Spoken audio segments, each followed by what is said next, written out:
యొక్క బంగారు పాటలకు 10,000 వందనాలు మావయ్య.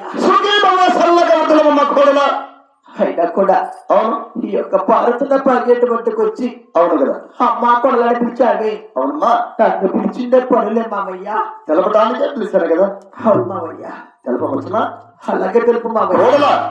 కళ్యాణం అనే బాగుండు జరిగింది. మన తిరుగుడు మన పాల్గొండకు బయలుదేరాం. అవును మావయ్య. మన పాల్గొండకు ఆ పాల్గొండకు వచ్చే మధ్యలో పాగే ఈ పాగ్యాలు జరుగుతారంటే వచ్చేది మన పాల్గొండ పట్టణం.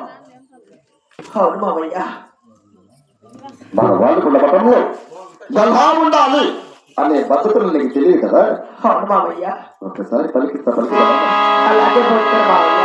కోడలా ఓం నమ శివాయ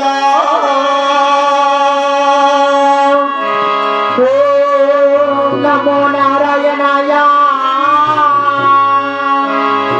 కోడలా అలా పలకరాదు మన బాలకుడులో వినరాదు. ఇంకెలా మావయ్య. మరొకసారి పలుకుతా పలికిదవా కోడలా మావయ్య. పుడిగా నీవు పగములమ్మ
నీ కుడి కాలపాలన ఏటలో మోపి నీ నష్టమైన నామను చూసి అడ్డవేకలు పెట్టి గోవిందా నారాయణని భద్ర మరిసి శివశివారహారాన్ని ఒకసారి కొలిచామంటే ఈ పాగ్యం దాటి మన వాళ్ళు మనకు వెళ్ళగలిగామమ్మా.